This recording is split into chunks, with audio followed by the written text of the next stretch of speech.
So she is the co-host. She is the production manager. She is the coordinator. She is all of that. And I get to fish for a living. It's so awesome.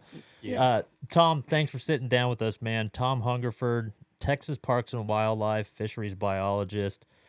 I've known you a few years now. I think I first met you at the one of the first TTBCs, like 7, 8, 9 years ago, something like that. Yeah. And I think Trait. I gotta get my drink. 1 second. Oh, she's got to get a drink. See, this kind of thing on this podcast is cool because anything goes. Nothing's real formal. Nothing's straight up or anything like that. There's no live audience, so we're just absolutely chilling. So One day. yeah. So you're technically on the clock right now. I mean, it's a Friday afternoon, just like you said. You drove your personal vehicle here, but you're technically on the clock. We're talking fishing, fisheries. Yep. Yeah. And I was trying to think of when I first met you that I recall.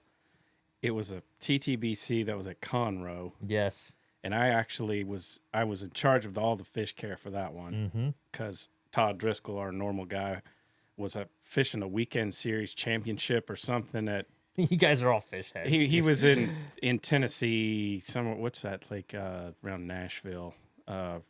Anyway, Yeah. it'll come to me. But Yeah. so he was gone, so I had to take over, and then I actually went down early. I had a friend from college who lives on Conroe, and so I met him. And we went fishing, and you actually pulled up and fished like right next to us. Oh, nice. And I think I Cool. talked to you then for a second, but then I think later on in the event, I was like, oh, yeah, hey, that was us over there. You're getting such bad. I'm sorry. And now that I moved them to try to get more like facial reactions, it's totally messed up my lighting. Not that it's the best, but sorry. Where do I drop my complaint to the production manager? All right, now we can start again. My bad, guys. All right, Mr. Tom Hungerford, thank you for sitting down with us. We're hanging out here. You're officially on the clock because you are headquartered just down the creek here from our house in Fort Worth, Texas. You are a fisheries biologist in this region here, and you work for Texas Parks and Wildlife. And in my opinion, growing up in California, now living in Texas, fishing all over the country, there is no better organization, state-funded organization than Texas Parks and Wildlife, and just the programs that you guys run, maintain. Obviously, they equal giant bass, and that's some stuff we want to talk about today. But you're officially on the clock right now. Your office is like, what, 30, 45 minutes from here? Yeah, I think it's maybe 30 miles. Yeah. Yeah, it takes about, 40 minutes or so with traffic and construction. Yeah. It never ends around here. Based on Lake Worth, right? Yeah, our office is on an old fish hatchery right below the dam at Lake Worth. Our district is Dallas, Denton, Rockwall, and Tarrant counties. So we only have 4 counties, but we have, well, it used to be 10. One of the lakes closed. So I guess now we have 9 public reservoirs over 1,000 acres in those 4 counties, plus about 150 city park lakes. Wow. That we, put trout and catfish and some sport fish management in them as well. And in the big state of Texas, how many different districts are there? I mean, that's the one district here in DFW. Yeah, there are 14 statewide. There were 15. There were 2 district offices out of Tyler. Uh-huh. And when there was some retirements over there, they actually merged the Tyler North and the Tyler South office into just one big Tyler office. But they have one district leader, but then 2 assistant biologists and 4 technicians. So other than being short 1 additional biologist, they're the same number of staff. Yeah. But they have a big area, and they have a lot of really good lakes. Obviously, they have Fork. Yeah, the people tuning in, like they see Texas Parks and Wildlife, Tom Hungerford. They're like, okay, it's just another dude that wears, a Parks and Rec, shirt or hat, drives around in a green truck with white letters on it. And most people don't realize, like, you guys have an extremely important job when it comes to you guys, the fishermen, and, you guys practically ensure that we have a future in bass fishing down the road. And again, me being from California, I know how I know what mismanagement, looks like and leads to water levels, conditions and things like that. But for you, you've been working there at that office for how many years now? 20. 20 years. Wow. Yeah, I just got my plaque in Austin the 1st of November, which at 20 years was July. So 20 years. That's and okay, so not to get too personal, but like how is your paycheck funded? so I know the it's answer to that, but it's through licensed dollars. and I was just gonna say, for all the Elite Series fishermen that come to our great state of Texas and buy a fishing license, they pay you. They pay your salary. Yes. So unlike California, who charges y'all a luxury tax on your boat, and that tax is supposed to help your fisheries, and that Texas actually moves that money to you guys to our benefit. Yes, and that's I'm not sure everybody understands how we are funded. Right. Like, I think there's a misconception that Yeah. a lot of people think I'm a taxpayer. Right. I pay your salary. Right. If you're a taxpayer, you pay a lot of taxes to the state that go to other programs. They don't come to Parks and Wildlife per se, but license dollars plus the sport fish restoration taxes that are on fishing Yep. equipment. Right. That goes to Washington, D.C., and then D.C. splits it up back to the states in a tiered system based on how many licenses they sell, which obviously Texas, California, Florida, Right. I think Minnesota and maybe New York are on that highest tier. But, Wow.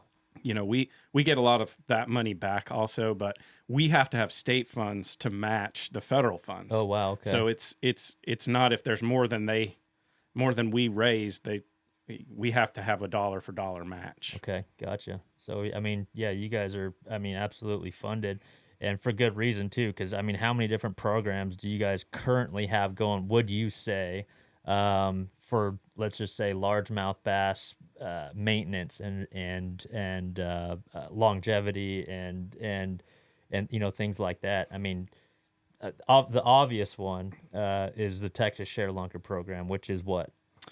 So the Share Lunker program is now it's sponsored by Toyota, and they sponsor that. And then so if an angler catches it, the program changed about I think it's 4 years ago now. I'm on the actual committee that reviews the entries, and there's several biologists and technicians from our different district offices all over the state, but they if you catch a fish over 8 pounds or 24 inches, so if you're out and you don't have a scale but you have a rigid measuring board, you can put it on the scale, closed mouth, pinch the tail, where you can see the whole fish on the board with its mouth closed up against the board. Yep.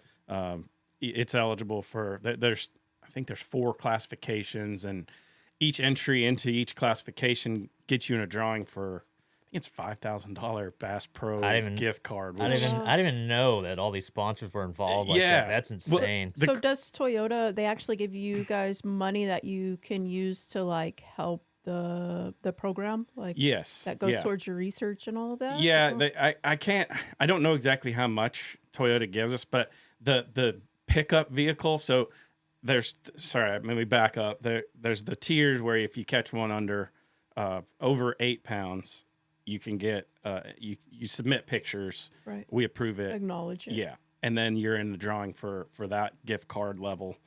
Then Person releases that fish. yes. Yep. Yep. Releases Yeah. And so 8-pounders. Right? if you catch one over 13, Okay. we will come pick it up if it's in a certain window, and that window is January 1st through the end of March, which essentially is the most narrow spawning window. Yeah. We don't want it in July because it's already spawned. It's hot. It's hard on fish. It's hard on us, everything. So if it's caught within that window, you can call and donate that fish to us. We'll take it to the hatchery in Athens. And no matter where you're at in the state of Texas, like you said, you got 14 different districts, you know, within a couple hours drive or less. And, you know, a representative like yourself, a guy like yourself, probably geeks out over that and just like, oh, dude, someone just caught a 14-pounder OHIV or down there in Toledo Bend. Like, I'll be there in an hour. And you guys go and pick this fish up. Yeah, like that fish, that 16-pounder caught last year at Eagle Mountain. Yeah. Was on a Sunday. I had just finished lunch at Babe's, eating some chicken after church, and I get the call, and I looked down at my phone. I was like, well, I know where this is going. So, Wow. But then, yeah, he's like, yeah, it's at Eagle Mountain. So I ran to my office, put a tank in the back of one of our trucks, and because Tundras? I Is could it get Tundra? there. So the official truck that comes from Athens is a Tundra. Yeah. We It's we all only- wrapped. It's all nice. Yeah, it's awesome. Yeah. It looks cool. Yeah. But the we used just one of our state pickups, which it's sort of an odd story, but the owner of Gulf State's Toyota distributorship is a former commissioner for Parks and Wildlife, and I guess there was some worry about a conflict of interest, so we yeah. don't actually have any Toyotas in Toyotas. our fleet Right. because he didn't want it to look Right. fishy or Shady. anything like Sure. that. So That makes and it sense. makes sense to me too. But Yeah. Especially being with government and stuff. right, yeah, you'd be amazed at some of the rules we have to follow when it comes to purchasing and just things that you're like, Yeah. okay, this doesn't make sense, but don't try to make it make sense. Just go Just with do it. But Yeah.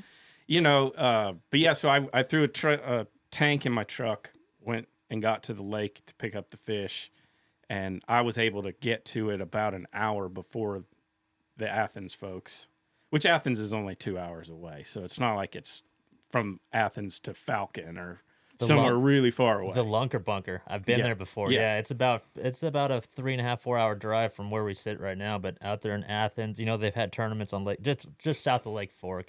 They've had MLF tournaments and stuff on Athens and things. But yeah, you guys call it the Lunker Bunker, where literally it's like a Yep. 13, 14, 15 teener size fish haven where you guys do what with them? So they after the angler donates them to us, we'll bring them into the hatchery, and then they will be paired.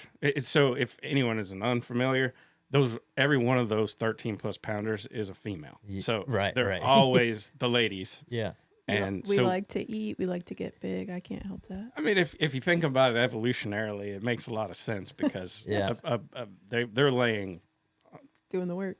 tens of thousands of eggs. So that takes up a lot of room. So Yeah. therefore they just get bigger Yeah. than the yeah, males. So yeah. That's a good point. but so we pair those females up with actually they're males that have now descended from previous share lunkers. So it's I guess in a quick sense we're magnifying those trophy genetics. Those genes, right? Yeah, and it's just like your rancher or who's somebody who's raising horses or cattle. Right. You're constantly looking for that genetic advantage. Wow. That's going to produce a superior offspring. So that's what we're doing, but with fish. It's like those big deer guys down in South Texas, those high fence Yes. deers where they got all these crazy tines and Yeah, drop tines. I don't know. I'm not a deer guy, they but gotta- it's right here. Yeah. Strengthen their neck to hold their head up. Right. Yeah. Exactly. So you Right. guys are doing this with largemouth bass. Yeah. Yeah. Yeah, Teener and, size fish. and what's really cool is just this last year, so we used to raise Florida largemouth bass. Just it's genetically, it's a variation of yeah. most people watching this know. Yeah. But we now use, instead of just Florida bass, every fish that our hatchery produces, even if it's not part of the Share Lunker program, they're all from that lineage. Wow. So even the little fingerling largemouth bass we're stocking are now, and we call them Lone Star bass. Lone Star. We had bass. like That's a awesome. name, like a naming contest within the department to come up with something cool and catchy. So Yeah. Are they so as fingerlings? I mean, you see these Lone Star bass. Can you tell they're just like broader or more colorful or more aggressive? sure, they Nasty little things. they look so that you have genotype and phenotype, Uh-huh. right? The genotype is like the genetics of it. The Okay. phenotype is the appearance Okay, gotcha. of those genetics. And those fish actually, their stripe is different. They just Wow. look. You can just and I was part of that Share Lunker research project we did at Marine Creek, Mm-hmm. and we tagged all those fish so we could come back and know if that was one we stocked or not. Right. And there were a couple that we didn't detect a tag, but we would clip a fin on any that we were suspect. And 2 of them came back just from my eyes. I was like, that looks like this one should have had a tag. And I wrote that on the data sheet. And sure enough, when we got the genetics results back, they're like, yeah, that one was one. Pheno, or what do you call it? Yeah, it's pheno. Pheno. PH. PH, yeah. Yeah. Yep. And so that's just the outward appearance. But they, the watermelon heads, Yeah. they just have that cool stripe up from the jaw going Yeah. up toward the eye. Wow. So go back to the Lunker Bunker. Here we are at Lake Athens. The guy catches a 16-pounder, 15-pounder, whatever. you bring them into the lunker bunker. You spawn these fish, or do you spawn them multiple times Usually I mean, they will try. in 1 year? Yeah. I Yeah. mean, they won't typically lay all their eggs at once. Okay. So it may be over a little bit of a period of time, but they put them in these long raceways inside the building. Yep. And there's some dividers in between there's different sections of the raceway. What's the survival rate of those fish that are submitted? Is it like That are donated, like Yeah. the 13 pluses. Last year, every one of them survived. 100%. Yes, It- that's it- awesome. Obviously, there are years we lose some. It's a stressful Sure. deal, but that's another reason, an advantage of using that spawning window is the water temperatures are a lot cooler, and those fish, their metabolism is directly related to the temperature of the water. Okay. So the cooler the water, the slower their metabolism, the less stressful it is on the fish. Interesting. Yeah, that is very interesting. I just thought about how some of our smallmouth and if we don't, I'm sure you play with a lot of smallmouth with grapevine and what Belton and things Yep. like that. But some of those, and I think you have been up. Have you been up to New York and done yeah. the smallmouth thing? Yeah, I love, that's my, if I can get away to fish, I go Yeah. up north and fish for smallmouth. What you had just said previously, just kind of, I thought about how we hold these smallmouth tournaments in the dead, heat of the summer, and unfortunately, the mortality rate up there on those big giant 7, 8, 9, 10, 12-year-old smallmouth. I mean, it gets to them. It really does, and it's really sad to hear that. But could you imagine if like New York or Minnesota had that same program we have here in Texas? I mean, just like they're able to put those funds and source resources into saving fish and developing the bigger and better smallmouth. What outside of Texas, what other DNR or Parks and Wildlife puts the next best effort in, would you say? There's several that, like, if you get into this natural resource management, like, that are on your short list of where you would like to work. Right. And Minnesota has a good one. That's what I was thinking. Minnesota did. Yeah, it's the land of 10,000 lakes. I Right, know. they have to. They're kind of forced to. I actually have a colleague or buddy from undergrad that is a biologist in Minnesota. I have one from graduate school that works in Wisconsin, and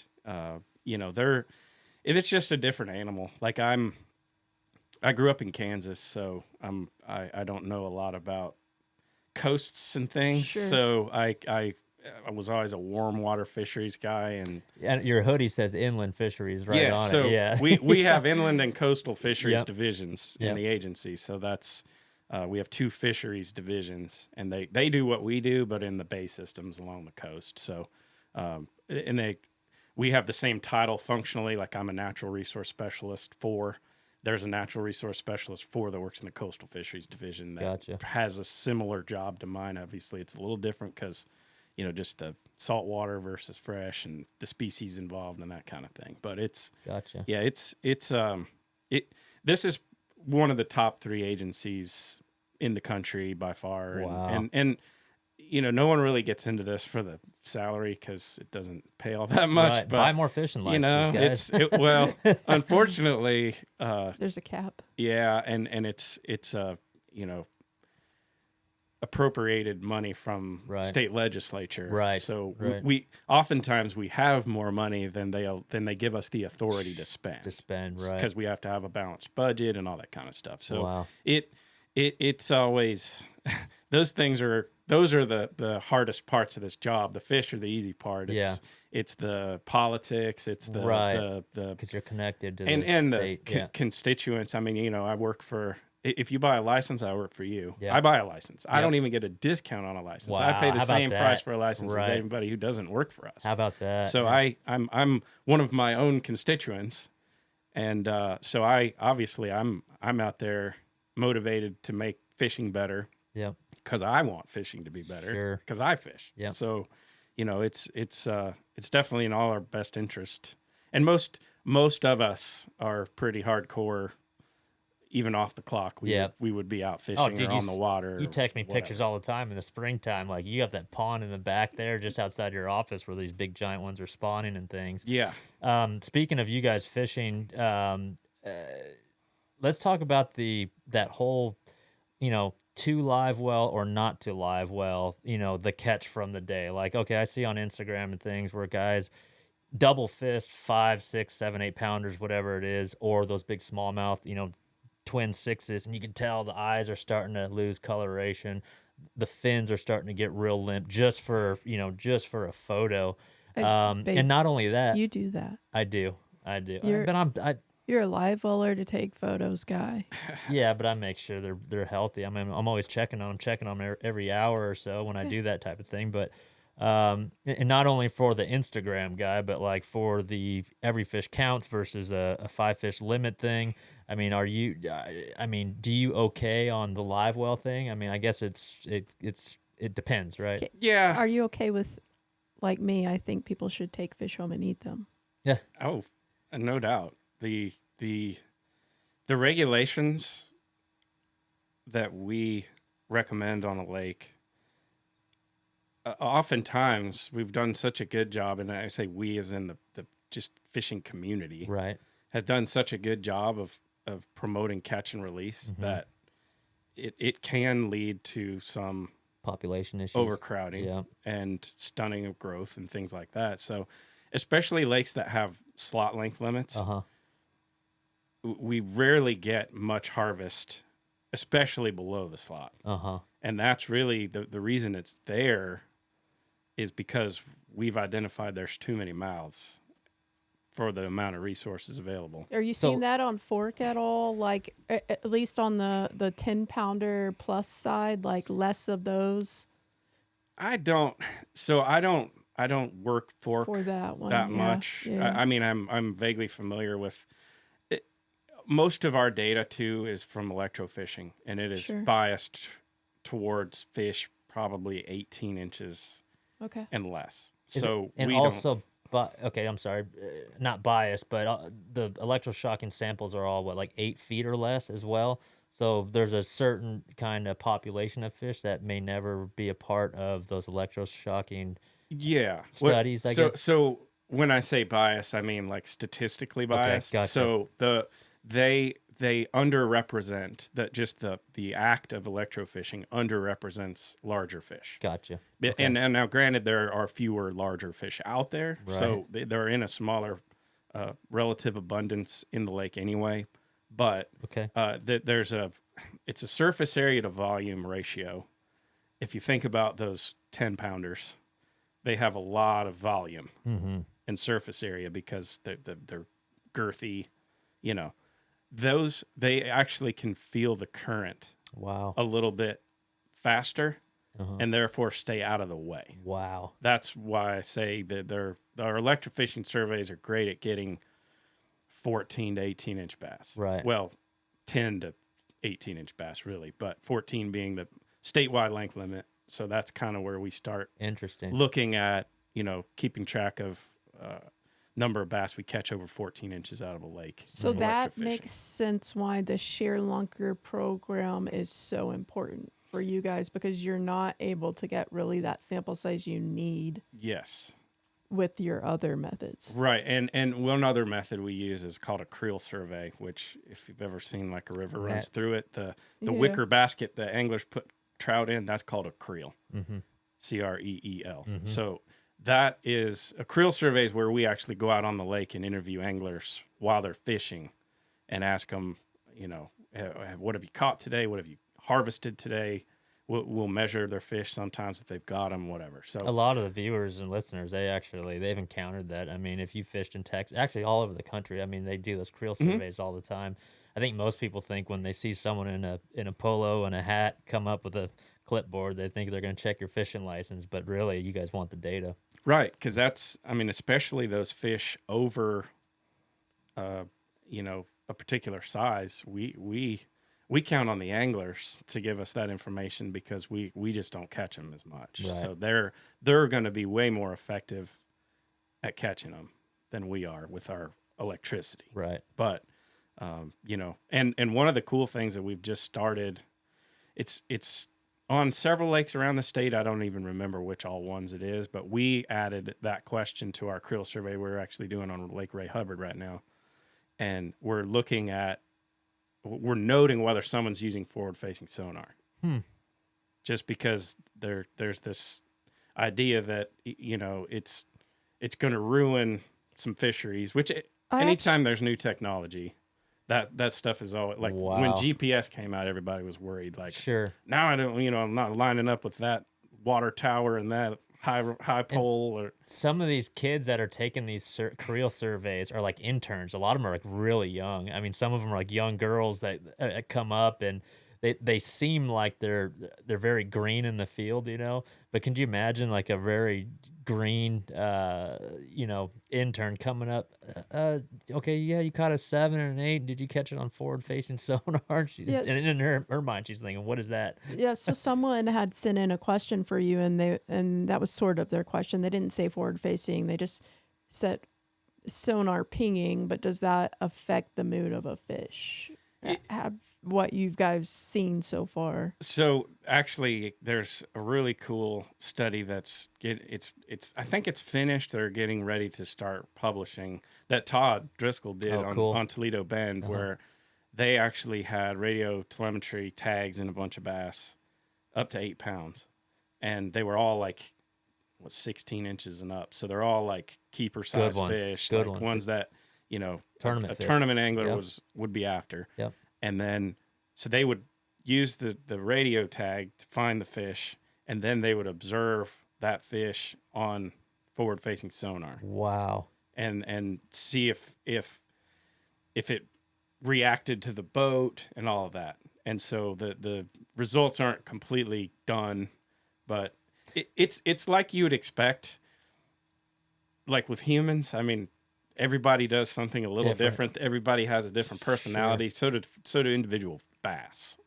And with that radio telemetry, Yep. how accurate is that? I mean, you could see the fish real time moving, or So it's an audio signal. it's audio. So yeah, Okay. it's got a. They would surgically implant a transmitter Inside. inside the cavity of the fish, and then but they can get an idea of where it is, Right. and then they would locate it on forward facing sonar. Wow. So Wow, it's pretty cool. And there was actually fish also in Lake Fork. So Yeah. we've got there will be coming out probably in the next year. It'll be a scientific publication, like in a fisheries research journal. Speaking of that, I've always fantasized about kind of reading or seeing some type of study about how far bass swim. How far do bass swim? It can vary a lot. Have you been involved with studies that? So Todd, I was just talking to. Yep. And he has fish in Toledo Bend, and I believe it Giant lake, for those who don't it's know. 185,000 Huge. acres. Yeah. Like Yeah. and from one end to the other, is it 70 miles? I mean, it's really ridiculous. long. Yeah. It's on the Sabine River boundary between Louisiana and Texas.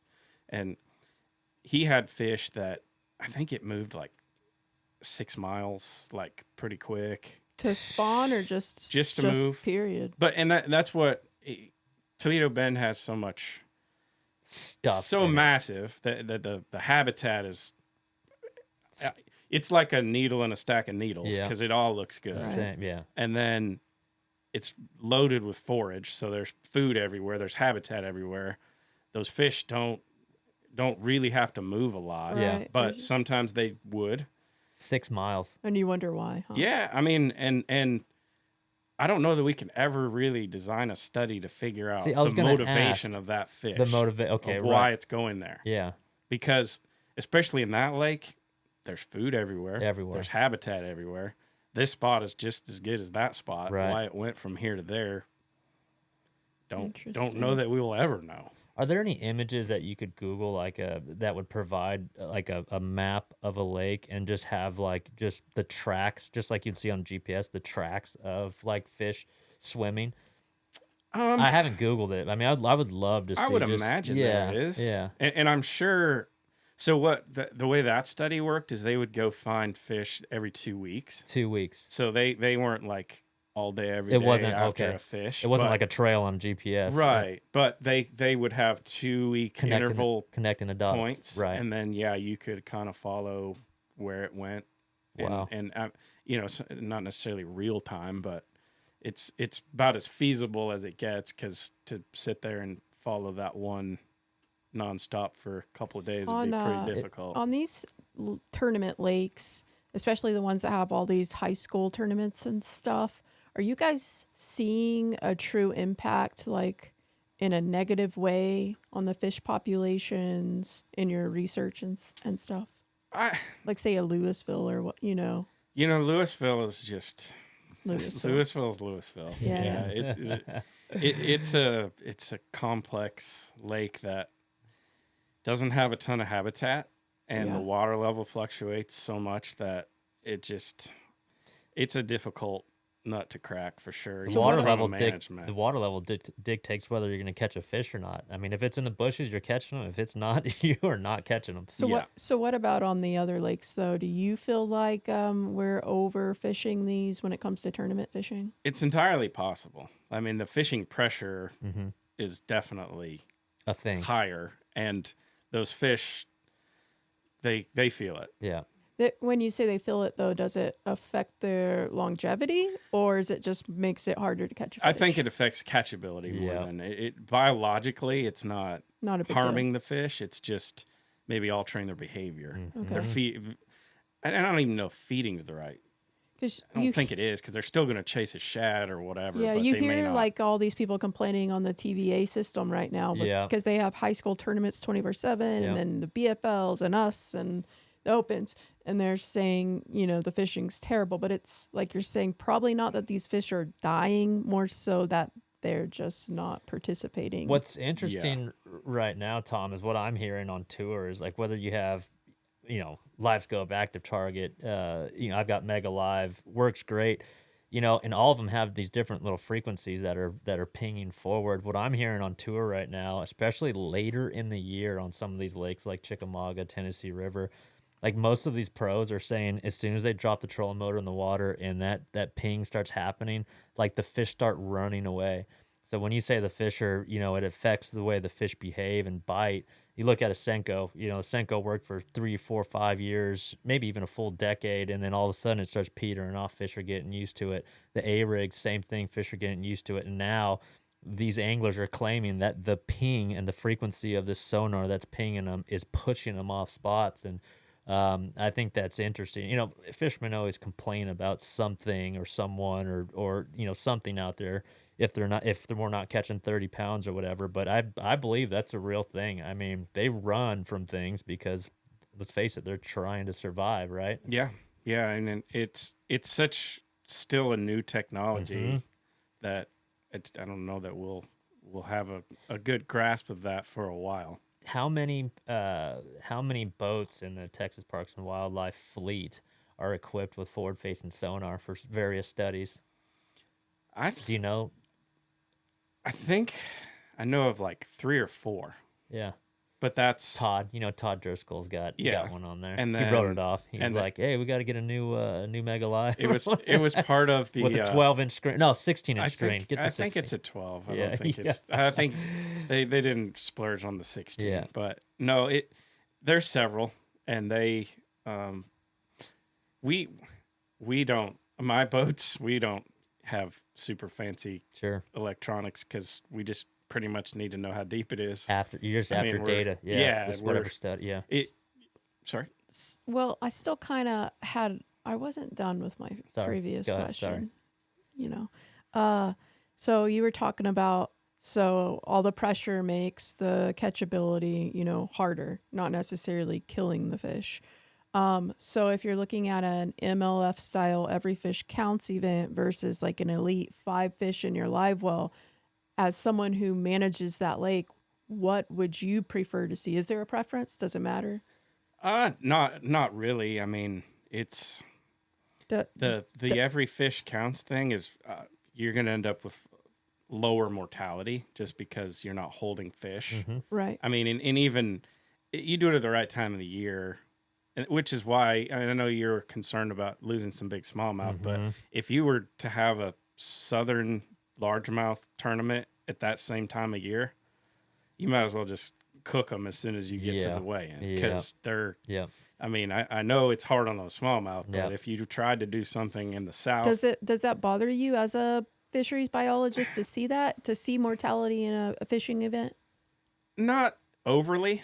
I mean, like I said, there's so little catch and release that Right. the population can certainly withstand some harvest, whether that be through, an angler going out to eat the fish. I mean, if the fish die, obviously they're not out there. So whether they got eaten or they just died, Right. it doesn't biologically make a difference in terms of the population dynamics. But the thing is, they And we have, like, when we buy our license, we're told, okay, you can have 5 fish a day. yeah. So even if we're a tournament angler, we still bought our license. So y'all expect people who buy license or have plans that's why there's a krill limit to take Yes. 5 home, right? Yeah, and that's the thing. It's like I know some people get worried about and upset, I guess, not worried, but upset about some bass harvest. And I mean, I kind of it hurts a little just because Oh, yeah. if you take a Those fish are, out some at of those are your babies, literally. yeah, and if you take a fish out at 2 pounds, it's never going to be 6. Yeah. So you do have that going on, but at the same time, that angler bought their license. They're allowed 5 over 14 a day, and if they keep them, that regulation is in place, and it's surely going to withstand that. Right. So it's You got a not fly that's bothering you. This and is our it's- and first it's fly bothering me. ever. Yeah. No. During the winter almost got too. it. Like when it's cold. This is Get them. Get 'em. Chris hates flies. I Where's can't stand flies. need the salt shooter. I have one of those. It's so much fun. They're nice, huh? We awesome. have lots Yeah. of Yeah, lights. that damn Holy- fly. I had a good one for you too. Lost my train of thought. Anyway, and so I was told one time, and the guy actually runs the MLF conservation fisheries or whatever now. Steven Yeah. Barton, Mhm. I think that's his last name. We at one point were friends. I would hope we're still cool now. Who knows? But he had explained to me that when he's dealing with the lake or ponds or whatever, that body of water can only hold, like, let's say it's the way it is, it's 100-pound bass lake. And he's like, so you could have 100 1-pounders or you can have 10 10-pounders. Is that? Yes, it's called carrying capacity. Mm-hmm. Yeah, there's a carrying capacity. It's the same in terrestrial settings. So deer managers, right. cattle managers, everything. Like there's so much biomass that any one unit will sustain. Yeah. So if I've got 100 1-pounders and I ate 50 of those, then the 50 left, they'll become 2-pounders, right? Maybe. Maybe not entirely empirically double their weight or whatever, right. but yes, it's to an extent. you're right. Yes. And that's what earlier when I was talking about a slot length limit, there's a lower end of the slot. That's where the majority of the population is. Right. Which those are the ones we're trying to thin out to then free up those resources for the ones that remain so they can grow faster Right. to get on the other side. Right. Okay. So it's yes, the carrying capacity is that's for sure. a thing. Yeah. Cool. And it's not probably like an exact science because it always depends on the forage and the climate and things like that. But there's a lot to be said about that because there's a lot of there are a lot of landowners around here that want to have a pond that's got 10-pounders in it. There's 10-pounders galore in this 5-acre pond or whatever, and they're all around the Texas area. John B actually is dabbling with some with some F1s and things. Lunkers, same thing. F1s, F2s, or whatever they call them. But there's a lot of balance there. There's a lot of care. I mean, if you think about a goldfish, just keeping a simple goldfish alive in a single tank is, I mean, that's hard enough. Mm-hmm. I mean, you're constantly dealing with the balance of things, and I mean, you guys get to do it on a giant scale in the whole state of Texas. I mean, that's amazing to me. Do y'all play around with, like, I don't know if this is called ecology or whatever, but like the vegetation and stuff in these bodies of water? Yeah, habitat. Yeah. Yeah, uh, obviously, as we talked about earlier, I have the most urban district in the state. Yeah. With there's probably 7 million people in the 4 counties that I manage, and essentially every one of our reservoirs is for municipal water supply. So Right. the one thing that we could use to make things better is stable water, and we have zero control over that, You don't, yeah. Yeah. and never will. And that's, I mean, it's Is that just frustrating, because but of how it gets sucked out, or do y'all kill it off, or someone kill no, it off? Or? no, you're talking about the vegetation. Mm-hmm. No, so it's like the plants like stability. Stable. Mhm. Yeah, yeah. So the more that, which is why if you go in East Texas, they get more rainfall.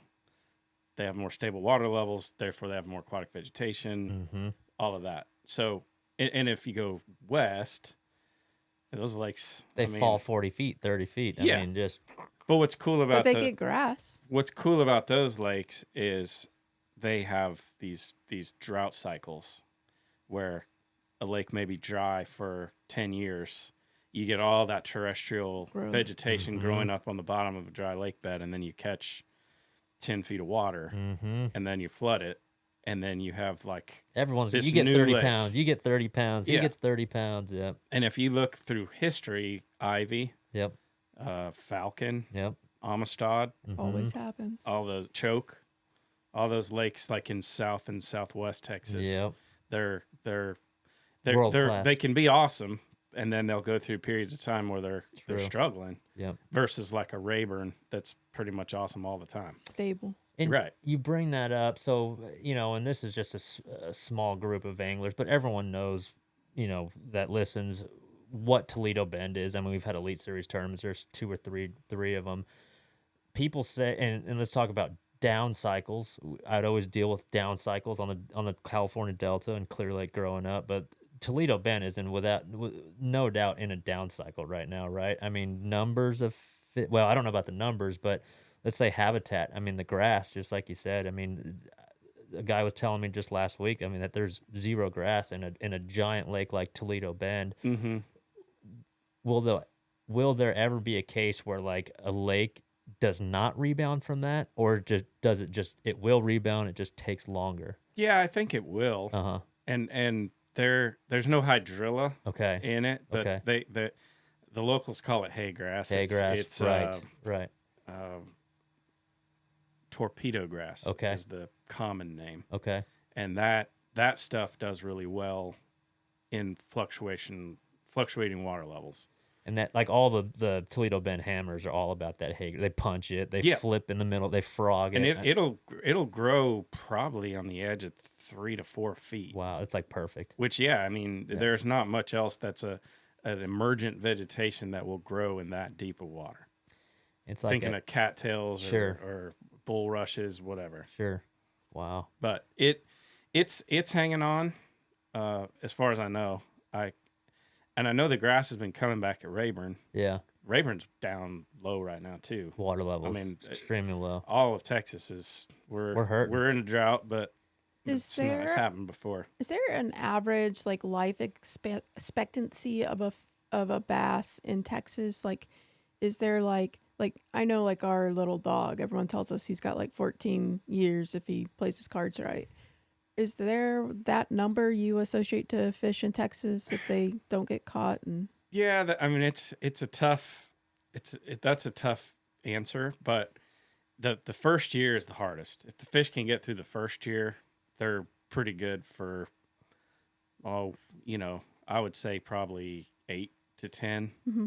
And we've got some research that on our share lunkers, those fish that are getting to 13, it's taken about 10 years. 10 years. Roughly a pound per year. Roughly. Yeah, and the thing that's easier for us and is just more stable is length per year, because the weight is dependent on so many factors. Forage that year, Right. Yeah, And water level, Right. and just so you're more concerned with just the growth, the length, Right. the growth, right? plus that's what we manage too. Right. 14 inches. Right. We got to get them to 14 Sure, inches. right. It's not a They weight. they may be 2 pounds at 14 inches. They may be 4 pounds. You know, there's that variability Right. that it just look at people. Right. You know, there's built someone built who's different. 5'6" might be, you know, 110 pounds or might be 180 pounds. Yeah. Just everybody's different. Yeah. But the cool thing of the fish length weight relationship is a cubic function. Okay. So they hit essentially an asymptotic length where they're not going to get any longer. Then they just start getting heavier and Fatter. bigger around. Right. Right. So all of the okay, let's say the last 10, share lunkers that you guys receive, which are 13 plus pounders. What's the average length on something like that? Is it 29 inches or so? This is probably a little shorter than Shorter. that. Yeah. Okay, it's shorter. 27. 27. Probably. Like a 10 pounder is pretty much always 24 inches. 24. Yeah. And then Plus. I can't remember which fish it was. I saw it at the Share Lunker banquet this year. It was one of the ones caught, I think, it was out, was that Lake Daniel, like towards Albany, like close to Abilene. There's someone Googling that right now. Like, Yeah. how far is that it from had my house? two. Yeah. It had 2 over 13 caught last year and donated. And the mount the guy got had a closed mouth, which was those, if you've never seen a largemouth bass, huge largemouth bass mount with a closed mouth. He looks like a torpedo. It's the coolest we mount. have one. I mean, We have one. it stood out, and I was like, dude, that's the coolest mount here. Yeah, mine is. They look closed so mouth, cool yeah. with the mouth closed. Just because everyone you see is mouth open, and it's Open, like, okay, yeah. I've seen that. Yeah. But that fish was like, I don't even know if it made 24 inches. It was an absolute football. God.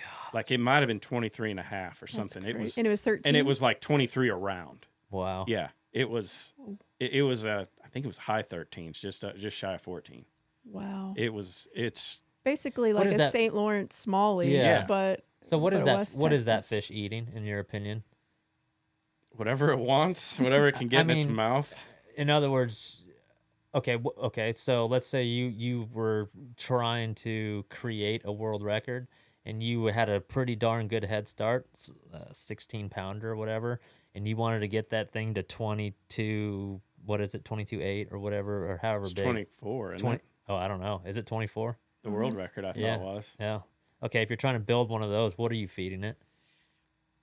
Probably, I mean, if you can get your hands on rainbow trout. Rainbow trout. Yep. But, you know, any number of things. Yeah. In what that fish in that lake would have been eating would be probably the biggest gizzard. Gizzards, So we have a metric that when we go out and do our electrofishing surveys, we're catching bass and then the forage feces for the bass. Nice. So bluegill, All the time. long bluegill. ear, Yeah. red ear, whatever sunfish species, not perch, sunfish. And then the shad species, so thread fins and gizzards. And it's the commonly accepted whatever rule is a gizzard shad over 7 inches. That's about as big. You get over 7 in the mouth of the bass becomes gape limited. They can't open their mouth wide enough to eat that. Sure. And So- how many guys have, seen bass with, either catfish, baby bass, big gizzards in their mouth stuck sideways. You see it on Instagram all the time. Guys are having to actually save the fish. Right. I remember you guys came out to Marine Creek when we were doing that project, and there was a crappie Yeah. sticking out of about an 8-pounder's Yep. mouth. That was Yep. it was probably a 10-inch crappie. Yep. And it was, I don't know. It was more than halfway gone. Oh wasn't yeah, it? I think it was going to pass it, but it Yeah. was still one of just seeing that That's stick out of its impressive. mouth. It's like, wow. That is I bet absolutely. that crappie never thought that would Saw happen. that Like, coming, hey, I yeah. made it. No, Yeah. you didn't. That's impressive. Yep. Okay, so I mean, you got younger kids. Once they start getting into fishing and wanting to go to, go catch a share, try to go catch a share lunker.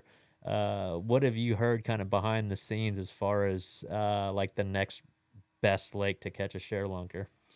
Go ahead and spill the beans. Just Well, throw it out. I mean, Or do you know? Right now, I mean, you can't beat Ivy. OH Ivy. And I'm like I said, I'm on that committee that reviews the Yeah. entries.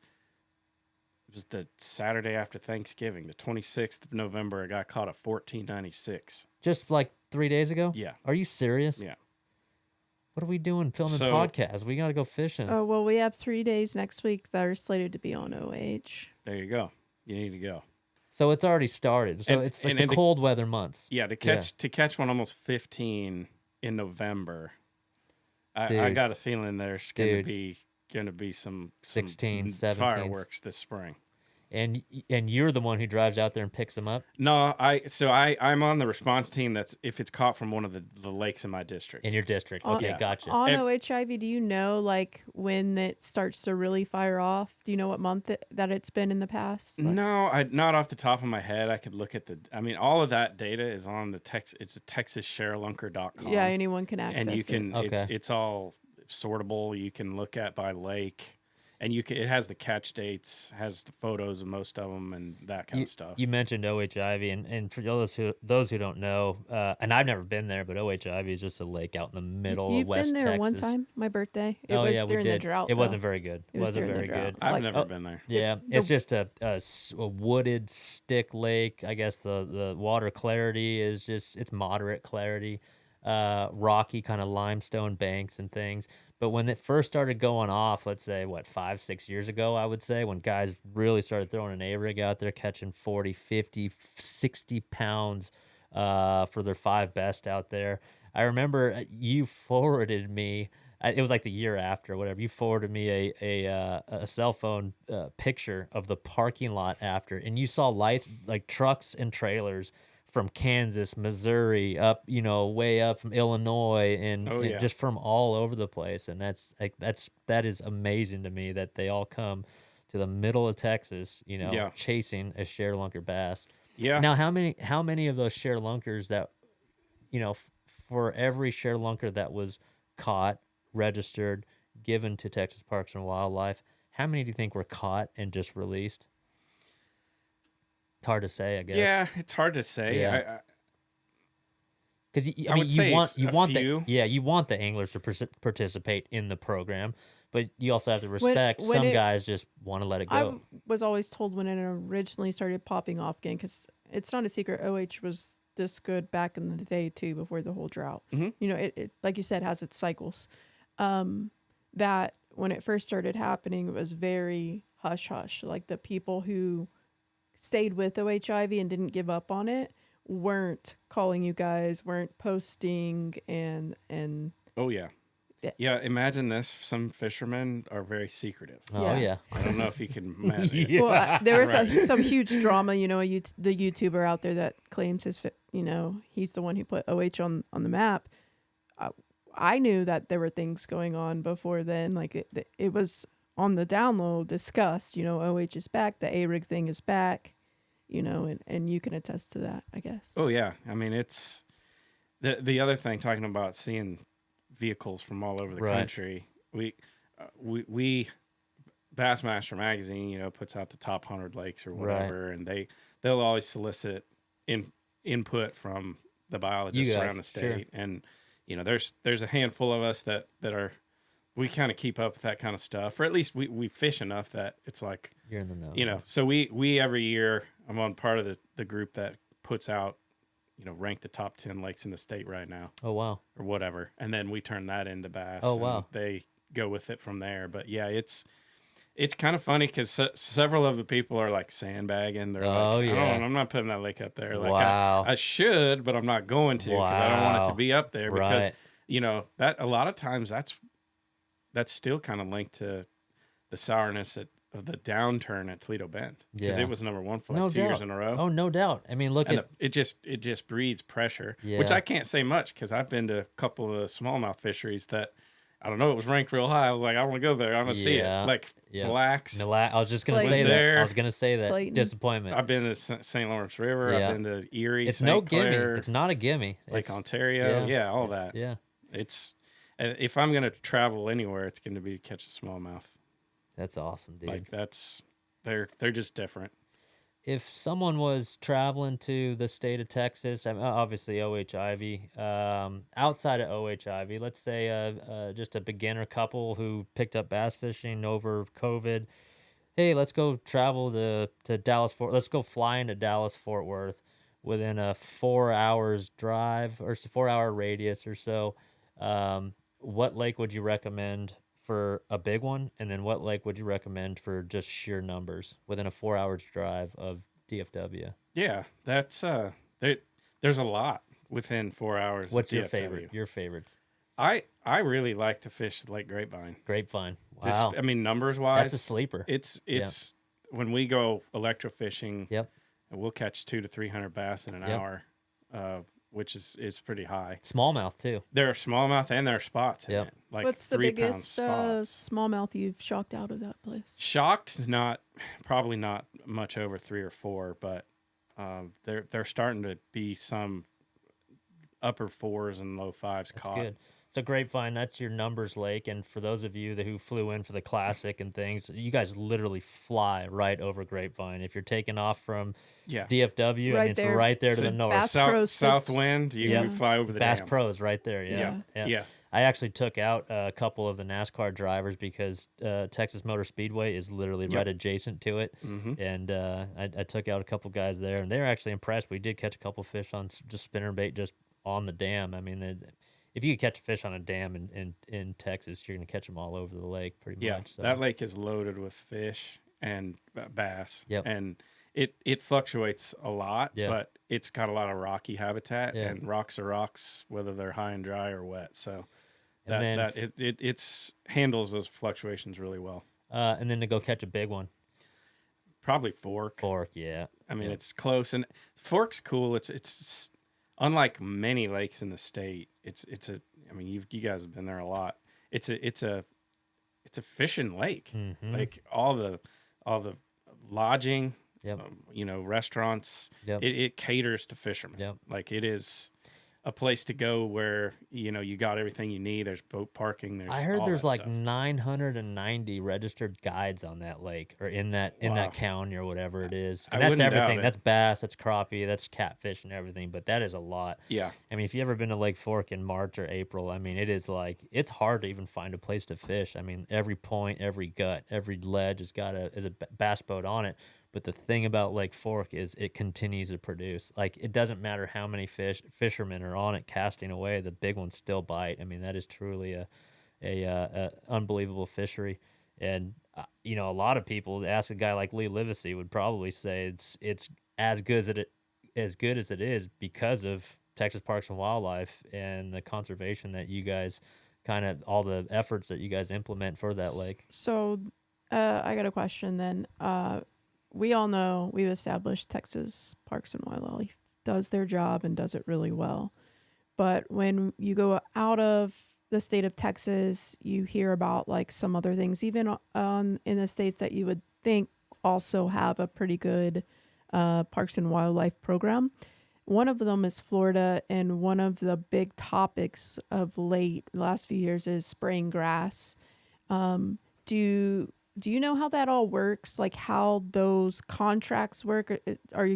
Is Parks and Wildlife involved in a situation like that? And what's the deal behind it? Why are they doing it? And what's the truth behind that? Yeah. So here in Texas, Parks and Wildlife it's up to the controlling authority for that particular reservoir, the vegetation management. So if it's a Corps of Engineers lake, it could be the Corps. It could be a city that's their water supply. There's many different controlling authorities for all the lakes all over Texas. So you guys have no involvement. It's the person who handles the water rights. So much. they're responsible for it. We work with them in developing a treatment plan or a management plan or something, and then we have our own aquatic habitat enhancement team that's based at the hatchery at Rayburn, John D. Parker East Texas Fish Hatchery, and they have airboats, tanks, spray crew. They have a spray crew that will treat vegetation So you guys handled the contract here in Texas? So there's a couple species that we use a secondary contractor. Mm-hmm. But if it's like hydrilla, the only hydrilla that's treated in Texas now is done by our in-house folks. Oh wow. Wow. So, Good. but that's not the case in other states, like Florida, right? Don't they Yeah, just and have?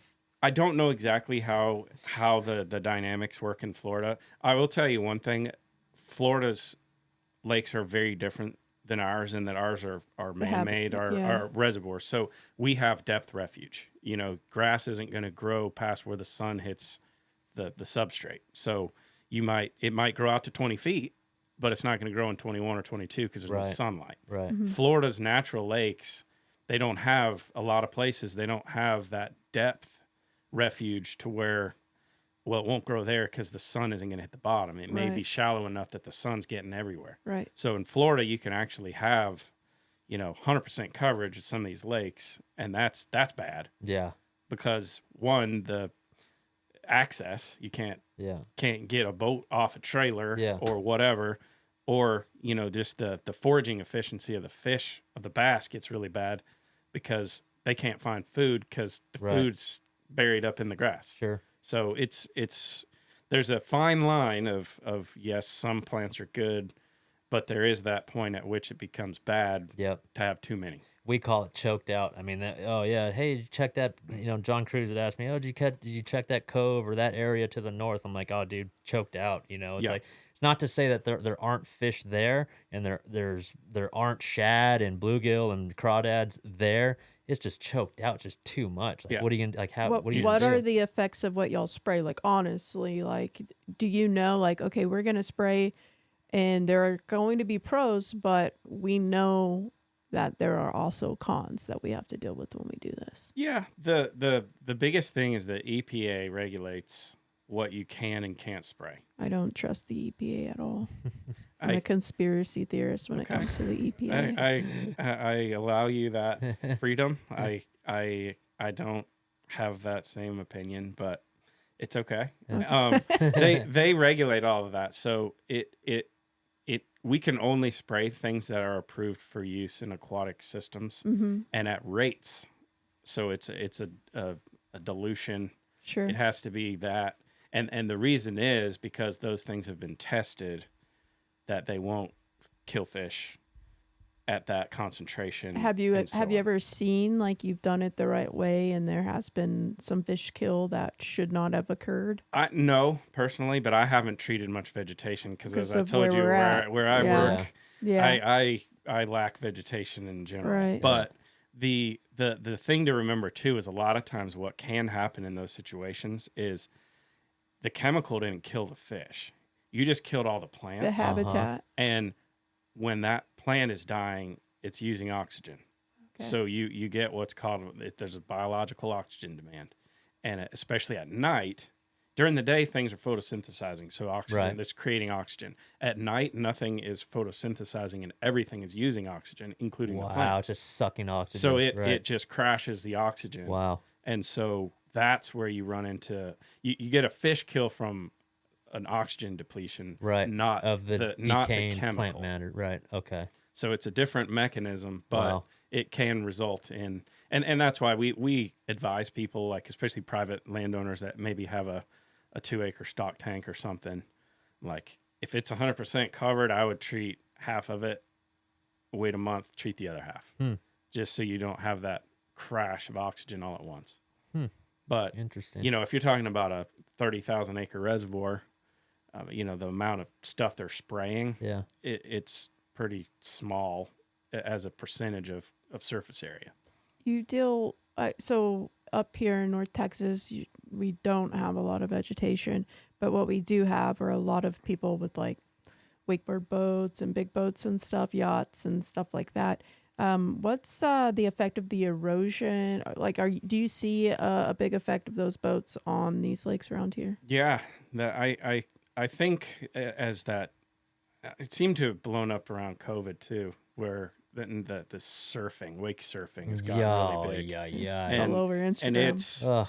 it comes a point I'm concerned. I don't know, concern's the right word, but I think there will be these controlling authorities will have their hands forced a little bit in potentially regulating wakes Yeah. because yes, you get a The lot of erosion's bad. shoreline erosion, Oh yeah. and the way to combat that, a lot of these lakes are ending up bulkheaded, so there's a seawall, Mm-hmm. and from a fish production perspective, that's not good because we like that gentle slope from the shore. That's your Natural spawning slope, habitat. right, right. That's called the littoral zone Uh-huh. of a lake, and that's where most of your production happens. Littoral, as in like lateral zone. Oh, Li. Littoral. Gotcha. Yep. And so that is a very critical part of the lake. It's on my nose. Hey, Chris, go shut that door so no more fly in here. Yeah, I don't know He's where about to came nail from. it. Got him. No. Thanks, Guggenhead. No, I Oh. didn't. Oh, you almost had him. Trait. This is our first fly, and we have been some places. That's funny. Yeah, when it's 50 degrees outside. Who knew? Yeah. All right, stupid fly. The back to your point about spraying. The I haven't seen it cause fish kills as much, but there are two different types of herbicides. You have a contact herbicide and a systemic herbicide. Contact only kills what it touches on the leaf or the stem or whatever. Okay. A systemic herbicide is actually taken up into the vascular system of the plant, and it kills it basically from the inside out. And so, depending on which type of herbicide is used, we can kind of tailor the treatment to different types of things. But a lot of what is getting sprayed is giant salvinia and Hyacinth. water hyacinth. Yeah. And those, they're using a contact herbicide. This is legit. It's a spray, right? Yep. Yeah. And so a lot of times there is some overspray that may hit a non-desired plant, and you end up with some, they call it whatever, Right. Friendly fire. Right. But we've really looked a lot lately at changing up that and the instructions given to those. So the contractors are spraying salvinia and hyacinth. So when you spray, right, does that water can move though, right? Like, or is it pretty, like if you spray a section, it pretty much just stays in that section? What they're spraying now are mostly are mats. Oh, yeah. So they've topped out. Right. And they're pretty densely held together. And so they're not, if they see one random piece here and there mixed in with some other stuff that we're not concerned with, they're not spraying it. Okay. So they're kind of focusing more now just on the true mats Right. and big mats. Back on the wake and erosion. So outside of the bulkheads and stuff, are there other things that are occurring that are really hampering what you guys try to do on the sports fishing side? Not that I would say a whole lot. I mean, obviously Just more destruction. yeah, and anytime you have that shoreline eroding, Right. you're introducing turbidity into the water through the actual dirt that is being taken into the lake now that used to be on land is getting pulled into the lake through that wake action. Interesting. I never thought about that. A lot of silting happens, you know, and that's especially on those clay banks. Oh, it's terrible. Yeah, and you've seen it. You see even just a small boat wake when it hits the shoreline. You see The that color Crumbles change. away. Yep, and it just kind of it swirls into the lake as it comes off the shore. But yeah, I could see those boats being Something permitted. something or that something. eventually will be Interesting. regulated potentially, just because it. How could you even regulate that though? Just the number of them on a lake at a time, or That's a good question. I don't know. I would think maybe a certain number, but maybe I don't know. Can't really measure how high the wake is, Right. but maybe something along those lines. Yeah. I don't know, but yeah, I mean, instead of a mile per hour zone, you've got a 2 foot max wake you can push out Right. the back. Yeah, and they're ballast tanks on those boats, so giant. you can. I've seen some of those. what are they, like $200,000? Oh, Oh yeah. my gosh, it's Incredibly stupid. expensive. Yeah. Uh-huh. But they have like, like your truck seat, you got a memory. Like you can set a memory for, well, Trait likes her ballast, wake yeah. like this, Yeah. and it pulls this much in, and Chris likes his like this, Yeah. and then you just hit a button, and now you have your wake, and you have your wake, That and is it's nuts. just like Yeah, it it's is wild. terrible.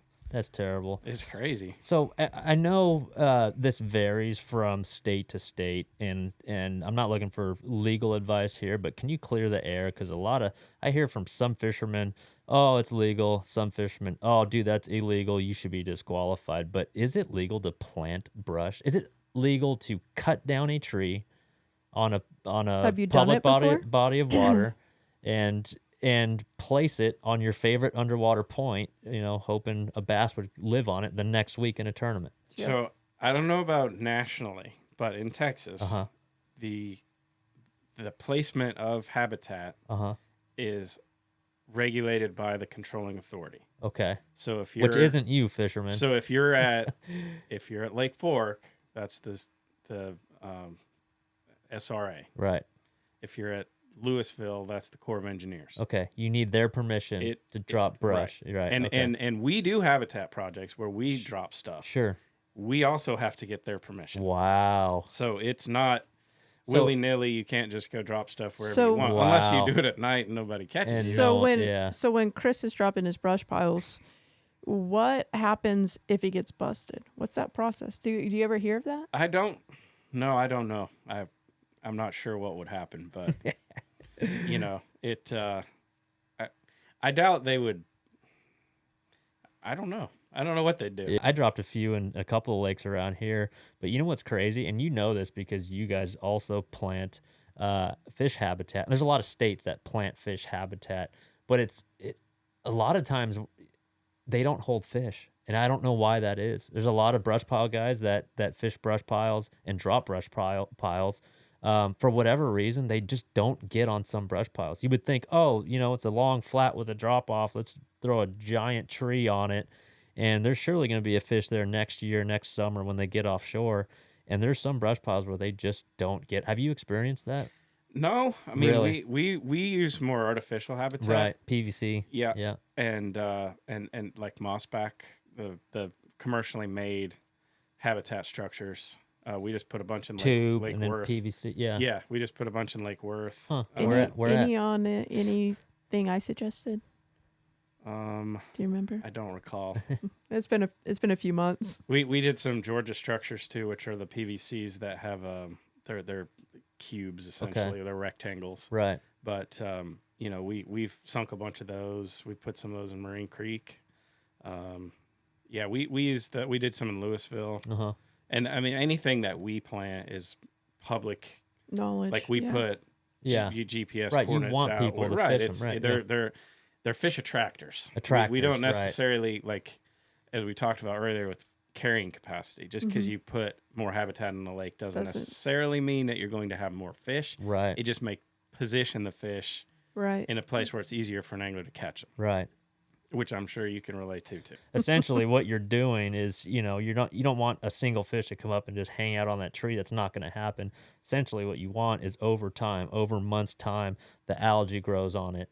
In turn brings, crawdads and habitat for the crawfish and, the shad and things like that. And then all of a sudden, hey, Mrs. 8-pounder, Mrs. 9-pounder, hey, that's going to be my new hangout area through the month of May and June or whatever it is when I get offshore. But in my experiences, just because you located a brush pile or dropped a brush pile does not mean that there's going to be a bass on it. It is not a surefire thing.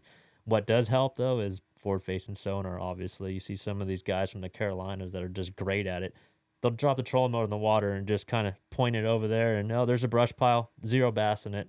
Don't even make a cast and just move on to the next one. Mm-hmm. Like, how do you compete with that brush pile and stuff, man? It's just so much anxiety when I think about that. When we go to brush pile tournaments, it's like, dude, there's guys who are really, really good at it, and I'm definitely not one of them. Yeah, I'm terrible at it myself. Yeah, but and you have all the coordinates for 'em. I can catch them off the Georgia structures. Right, Yeah, I have forward-facing sonar on my boat, and I've found some at Marine Creek, the Yeah. ones we sunk, and Ooh, I didn't know you guys. I had just looked at the one pile, and I dropped a drop shot in there, and I caught a fish on the next cast. Oh, that's cool. That was pretty fun. Like, just be able to kind of call your shot a little bit.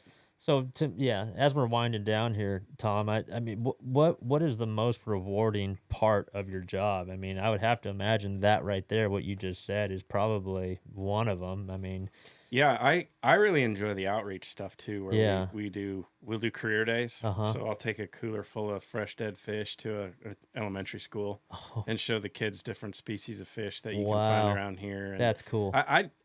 I didn't know this was a job I didn't really know this was a job until I was about in college. Really? Honestly.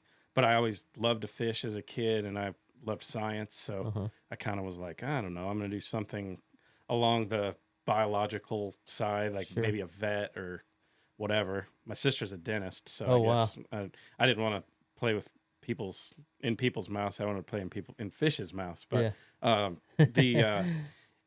it's a lot of fun, just that outreach, getting to make that connection with especially kids, because we'll ask them, how many of you like to fish? And oh yeah. And then at the end, do you have any questions? Well, one time I caught one of those, or what, it's like, that's so not really cool. a question. What would you bring? The bluegill, white bass? Yeah, everything. Yeah. Like buffalo, carp, Oh yeah. Those channel things are cat, ugly, blue man. cat, Yeah. flatheads, largemouth. We'd catch it usually spotted, so I could show them the difference between Spotted and largemouth. Very cool. I mean, then the shad, which for a kid, that's we would call them the potato chips of the lake, because they're everywhere, and Sure, all the other fish like to eat them, and just that kind of stuff is really fun. But and then we do some fishing events, like where we'll, around a trout stocking or something, we may have a group out and show them how to do it, and just teach them about fish in general. The cool thing that the state puts on is that free fishing day. I don't know if it's twice a year or once a year. It's the first Saturday in June. First Saturday of June, yeah, Every free year. fishing day. And that's really cool. The participation. Texas Parks and Wildlife, matter of fact, has an Instagram page that I follow, and they blast it, and they're constantly, posting photos and videos of Texas wildlife. It's really cool. I got a couple more questions that were sent to me. Okay. Since everyone knew there's a biologist coming. One came from, they asked to remain anonymous, but they actually run the pro staff for probably one of the top 3 biggest companies in the industry. And they would like to know, is it bad to rake your leaves into the lake? So that is, it depends. Like, it can be, like with oak trees especially, there's a lot of acidity in there, and so you can kind of alter the water chemistry just a little bit, but it'd take a lot of leaves to really and so in aquatic systems, there's what's called allochthonous and autochthonous nutrients, which allochthonous is stuff from outside, so those leaves would be considered an allochthonous input of nutrients into the lake. But I wouldn't say it's not gonna hurt much if you put your leaves in the lake. Then you go up to Champlain and you got the Loch Ness monster. Yeah. Right. Full of jokes today, are we? I got another one. This comes by way of someone that helps us, good friend, super smart dude. He wants to know, can you transport fish from a body of water to your own body of water, your personal ponds? Or so the quick answer is yes, you can.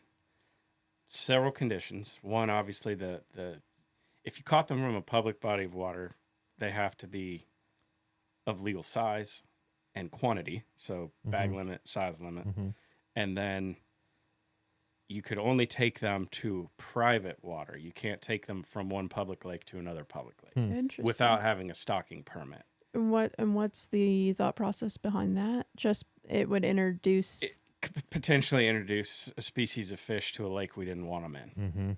Okay. And the other stipulation that made it much harder is the clean, drain, dry, now that we have zebra mussels.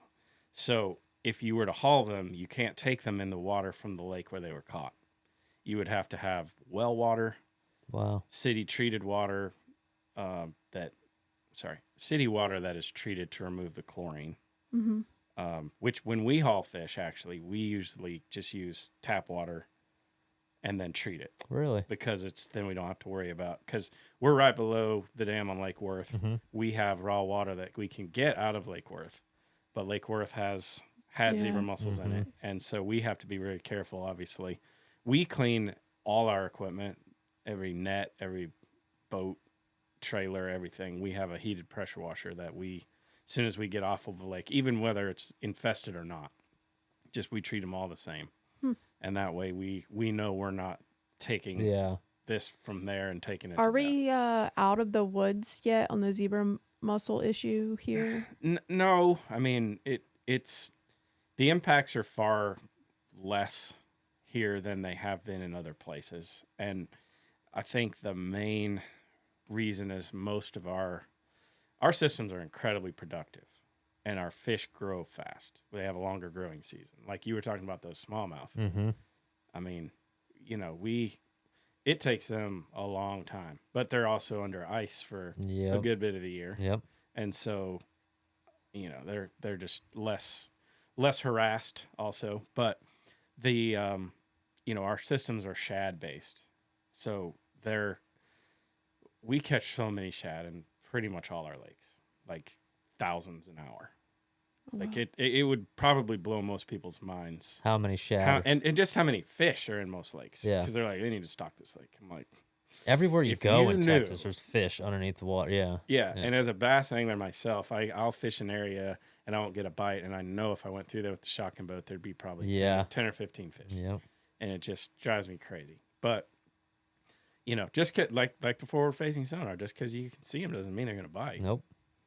So, I mean, it's another tool, but it doesn't necessarily guarantee anything. But yeah, it's interesting, and it'll be neat to see how that kind of shakes out. Oh yeah. Because it's like everything that it'll level off at some point. Are y'all concerned? You hear some of these guys on YouTube saying it's going to ruin everything. Are you concerned with what you're seeing with it, like, and what people are able to catch and taking? And Not necessarily. I mean, it's been a hot issue in the crappie world because it does allow an angler to target a larger crappie. Yeah. So your crappie have such boom and bust reproductive cycles that Year to year. you may have a bad year in crappie, but then the next year may be so good that it erases.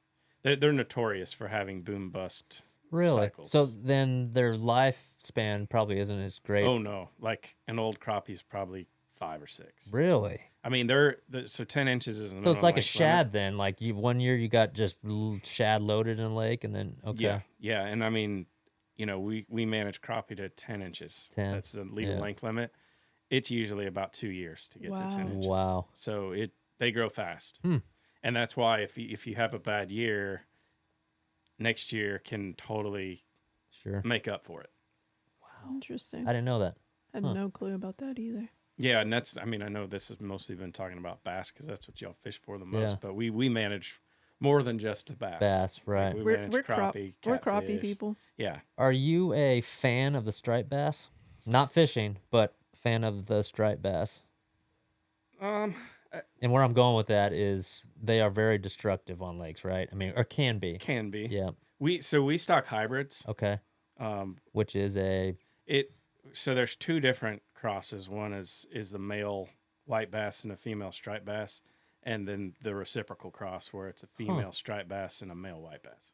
Wow. And they I didn't know have that was they a have difference. different names, and we've actually just started experimenting with them a little bit to look at growth and catchability to see if there's any difference. So stripers take some of they work. There's some in Tawakoni and some other lakes in Texas, Brazos River systems mainly. But we can't really use them in my district because they'll summer kill. It'll get so hot, they'll die. Whereas that's when you mix it with a white bass, they're a lot more tolerant of the heat. So that's why we use more hybrids. But we stock Louisville, Benbrook, and Ray Hubbard. And PK's hybrids. got them. So that has stripers. Yeah. And our district office in Wichita Falls actually manages PK. There's weird lines around this area, but I asked because some of the western lakes I fish, I mean, it really alters the behavior of your typical by the book largemouth bass, where you get these big 5, 6, 7 pound largemouth who are supposed to be hanging out in the shoreline brush and overhanging trees, and now they're out hanging out underneath stripers and just swimming their tails off just to hang around the shad and where all the activity is at and things like that.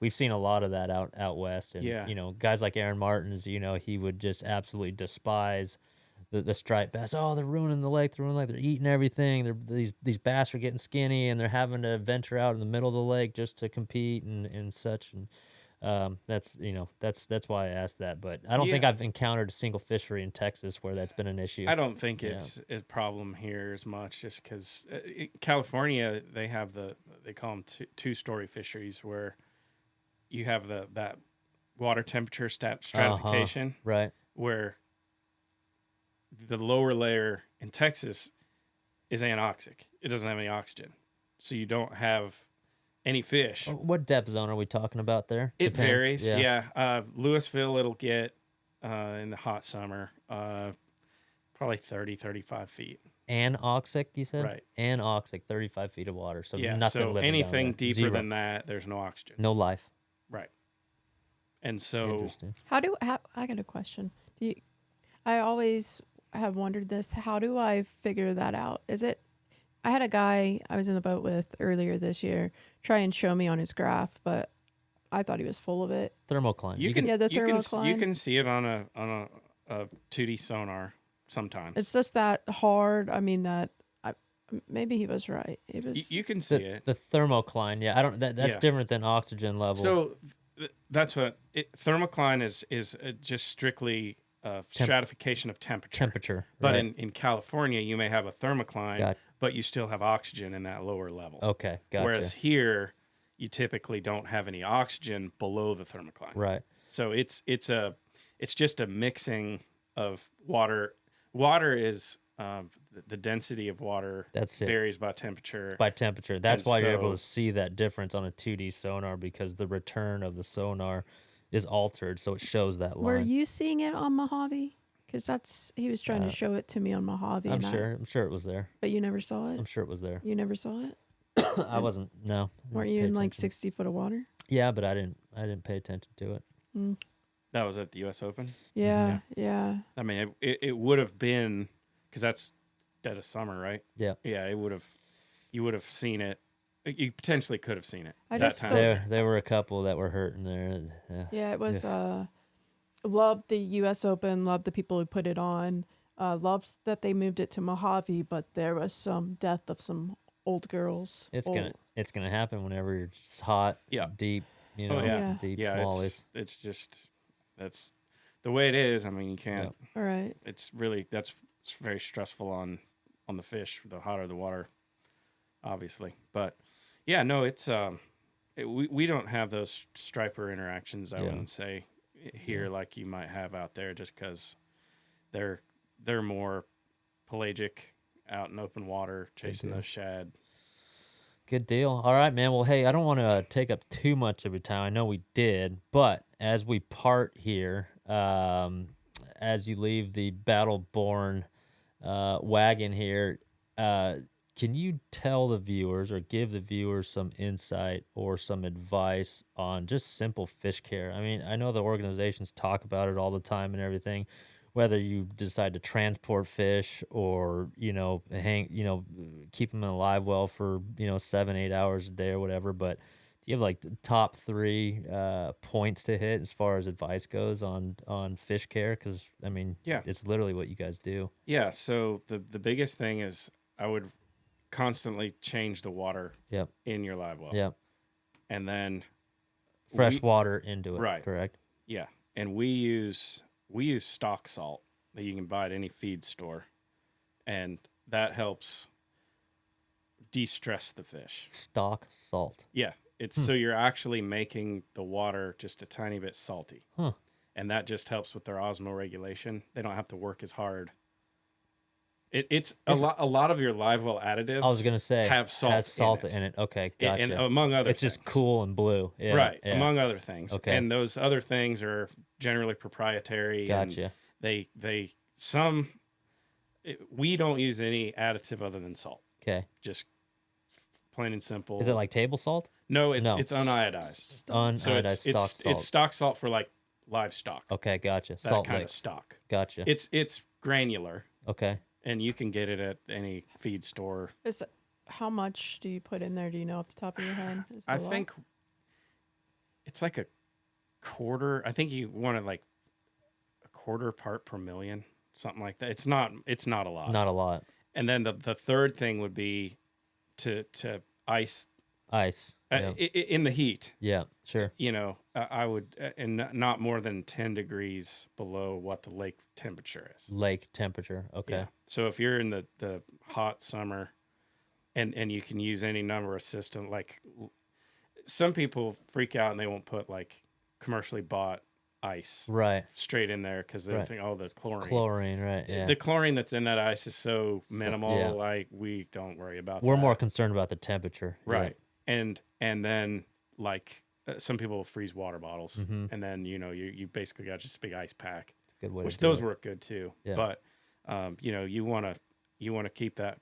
You don't want to go more than 10 degrees below what the lake temperature is. Gotcha. So when we would do those tanks for Toyota Texas Bass Classic or the Bass Fest, those Tundra tanks in the back, we would ice them down before y'all got in. Right. Okay. And then monitor. We had water quality meters on them, so we had straight oxygen on them too. So, that helps a lot. But then we would hold them there, and then if they needed to be fizzed, we'd fizz them or whatever before we let them go. But that's good advice. Well, good, man. Well, we appreciate you. No, I got one more question. Do you? Yeah, we haven't talked batteries. Do you guys use lithium batteries for anything? we don't. Yeah, No, there's no we need. we don't. We don't use a lot of battery power. We have a generator in Oh. the boat, so we Welcome to Texas. We use gas and make Yeah. our own electricity. Welcome to Texas. Yeah, we and then actually the generator is on it's recharging the batteries that we do use, so it's like a little system. little self-contained kind of thing. But I like it. no, yeah, the lithiums they've come a long way. Yeah. Yeah. And definitely there's a lot of advantages to them, I'm sure. Yeah, I'm sure we could. One of these days, we should get together and come up with some type of portable lithium battery powered, tank. For if you need something to bind, or if you're way out in the Yeah. sticks, you can't get to it with a truck or Right. whatever it might be. We could probably come up with some kind of cool battle-borne driven Portable. aeration system. Yeah, that'd Yeah. be pretty cool. That'd That be would really be. cool. So, all right. So for the viewers, as we wrap up here, when they fly into DFW and they go and fish some of the lakes around here, they get a hold of that 8-pounder. What's the name of the app or the website that they could kind of register their Yeah. 8-pound share It's lunker? Texas Share Lunker, Uh-huh. and there's a website. There's also an app that you can download for your phone, Uh-huh. and it shows pretty much step by step what. There's 3 photos Mhm. that we typically ask for from the anglers for a submission.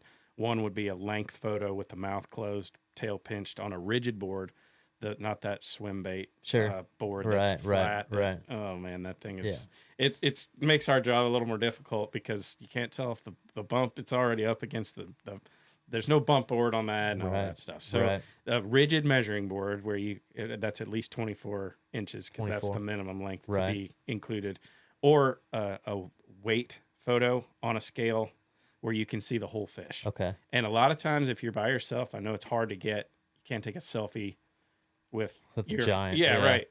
So what we would recommend in that situation is to use a video. Mm-hmm. Take just a short video of you showing the whole fish, panning around the whole thing, Very and cool. then you can attach that later because you'll get a thing. Well, that picture wasn't exactly what we needed. Do you have anything else? Oh yeah, just get a video. So when in doubt, get a video. Okay, and then also a lot of my friends are going to OH Ivy this off season. Let's say they catch a 13.5 or a 14-pounder at 5 p.m. on a Sunday. what would you recommend them doing if they wanted to submit it? So I'd have to look up the phone number. Okay. But Or they there's could look it up. there's Yeah. a phone number Yeah. on our ShareLunker website Okay. that goes to our ShareLunker coordinator Natalie Goldstrom in Athens, Okay. and it And she'll dispatch she'll ring. It'll ring her. She'll answer the phone, and there's a couple of holding stations at Ivy because of the prevalence of those fish now. Okay, good But to know. our San Angelo district office is, I think they may be an hour away. Okay. They're pretty close.